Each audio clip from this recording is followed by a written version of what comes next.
Hello guys, good morning to you all. Welcome to my blog, Bosomra Travels. Part गोजांदों किन्तु नायलाय नाजाराखौ फुंनि 6:30 जाबाय जासिगोन आरोना 2 minutes दंबावो बिराद खुवा गुवाहाटियाव आयौ बिमाबो ओमफ्राय नाय आं माबायदि ड्रेस गाननानै दं दिनै गानखाबाय आंहा ड्रेसखौ मानो होनबा आंहा दिनै बाद खामानि दङ आं दा लोगोखौ बेना एग्जाम दङ बेनि सेन्टाराव ड्रप खालामहैनांगौ प्लास बेनि उनाव आङो मोनसे लकेसनाव फैबावनांगौ मोनसे लकेसनाव आङो खामानि दङ आंहा मोनसे इम्परटेन्ट खामानि जिखुनु गसाइनि अननायाव भगबाननि उनाव जुदि जायोबा मोजां जाबाय आरोना स गाइस नैबे गुवाहाटि नाजारा फुंनि आं दाख्लैबो मोनसे भिडिअ होखांखाबायमोन नाथाय रावबो नायाखै आरोना फेसबुकआव होदोंमोन आङो नैबे दा टाइमा 6:30 जाबाय नायलांबाय था भिडिअखौ स गाइस आंनि रेडि जाबाय जेकेट गानबाय मोनसे आरो सुइटारबाव ओमफ्राय सिङाव नैबे शार्ट ओमफ्राय लास्टाव गेन्जि गानदों आरोना स बे मोननैल' माबाया नैबे बांद्राय प्रटेक्ट खालामा बारखौ प्रटेक्ट खालामो नाथाय गुदुं खालामा आरो नैबे एसे माबा गानबाय सुइटार नङाबा दा लाबाथाय आरो माबा जागोन नालाय स आंना बाइकआ नैहायनो दङ दा थांसै गेटआबो खुलिबाय जोंना दा टाइमाबो देखायथारनोसै आं नोंसिनो नै 7:07 जाबाय ओंखारलांसै गाइस बेनिफ्राय बिराद खुवा खिन्थु नायनो दाबो नायनो हागोन नोंसोर बिराद खुवानि बोथोरा ओइ नुदोंना ओरैबायदि खुवाखा बोथोरा ओरैबायदि खुवाखा थांसै दा हेल' गाइस नै दा सिलपुख्रि मोनबाय दा लोगोखौ नेगासिनो आङो दाबो नायलाय टाइमा गुवाहाटीनि सिलपुख्रियाव बेसे खुवा खुगासिनो मानसिफ्रा आङो बास स्टपआव नेगासिनो लोगोआ बैयाव फैगासिनो ओरै फैगासिनो दा थांगासिनो माबायाव एग्जामाव फैनो दा नायदो गाइस नैबेनो गुवाहाटी नाजारा सिलपुख्रि मोनबाय नै बिराद खुवा खिन्थु टाइमा जायाखै नाथाय गारिफ्रा खारो खिन्थु बिरादनो मानसिफोरबो ओंखारबाय बिदिनो फुं मा खामानि थायो मानसिफोरना मिन्थिया खिन्थु सोरबा न'आव थाङो सोरबा डिउटियाव थाङो सोरबा अबेबा थाङो मिन्थिला आरोना लकास नायबाय दा भिडिअखौ नै उनाव लोगोआ फैबाय दे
गाइस नै लोगोखौ दासो ड्रप खालामफैबाय आं बेहाय नैबेहायनो सेन्टारा नोंसोर नायबानो मिन्थिखागोन बे अबेनि सेन्टार बियो ओरै आजारा एयारपर्ट थाङो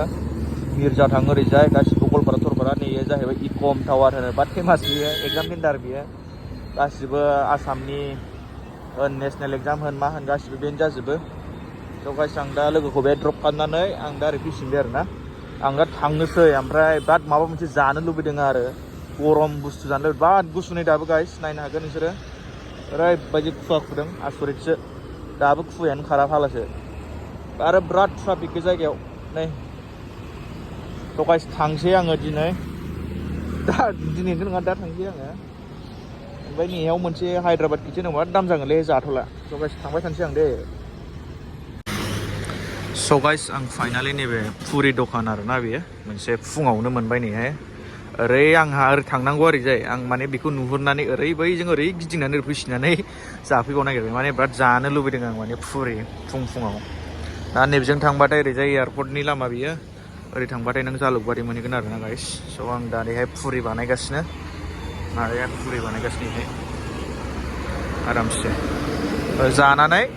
मोनसे आहा खामानि दं खामानियाव थांसै आरोना गाइस नायलांबाय दा भिडिअ'आव सगासिनो फुरि जानोसै आं दे जानानै थांसै बिराद गोथाव नुखाबाय नै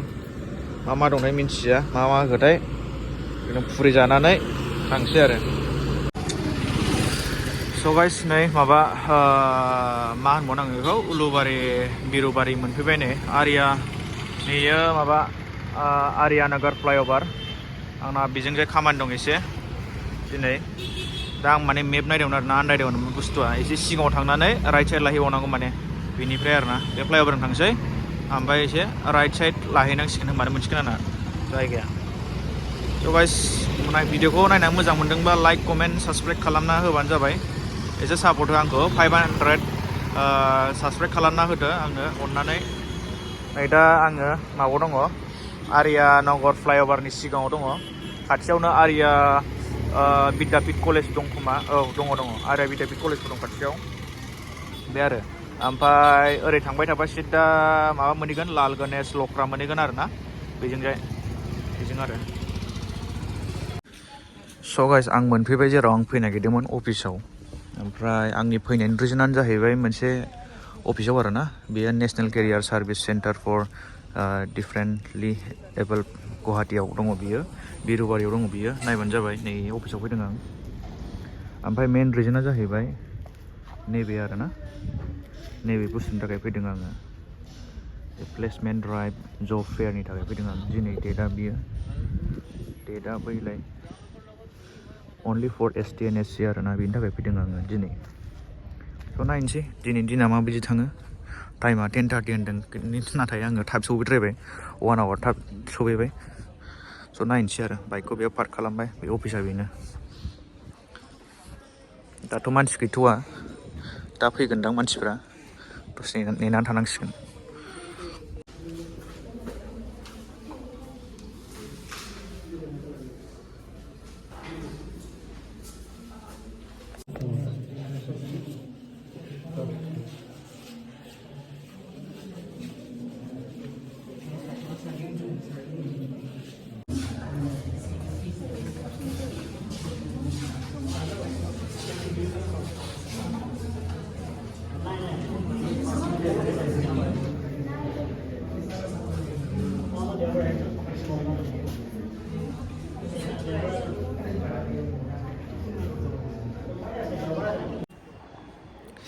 इन्टारभिउखौ दासो होखांदों गाइस ओमफ्राय बुंनाथ' माबायदि जायाखै जिखुनु मोजाङै थांबाय इन्टारभिउआथ' फन खालामफिननानै लेंहरफिनगोन होनदों खिन्थु माला लेंहरो नायनोसै आरोना दा दंथ'योना अफिसावनो दासो लोगोखौ नेदों बिराद गोबावजोंसो दहाय फुङावनो फैदोंमोन आङो एथ' आंनो मोनफैग्रोलायदोंमोन ओमफ्राय आंनो दा लास्ट थांनाय बायदि जासिगोन मानो होनबा बांसिन प्रिपेयारखौ माबानोसो होदोंमोन आरोना डिसेबोल पार्सनफोरनि थाखायसो ओमफ्राय जेनेबा जोंफोर एसे फिट थानायफ्राव फैदों आरोना बुहुत फैदों बिदिनो नाथाय बिदिनो लेट जालांबाय आरोना नेयै लेट जालांबाय दा बुंनो हाला मा होनो गावसिनि मथेसो होननांसिगोन स' गाइस आं भिडिअखौ बेहायनो क्ल'ज खालामसै मा जिखुनु ओंखाम जाहैबावनांगोन आं ओंखाम नै टाइमा माबा जाबाय 3 सामथिं जाबाय टाइमा 3टा जाबाय बारबाय ओंखाम जाहैनानै रेस्ट लाहैनोसै दिनै हारसिंगासिनो आं बिदिनो मा होनबावनो थ' गाइस भिडिअखौ नायनानै मोजां मोनदोंबा लाइक साबसक्राइब खालामदो गाइस बाय बाय मेंबाय आं बिरादनो ओंखाम जानायखौ लास्टाव देखायनोसै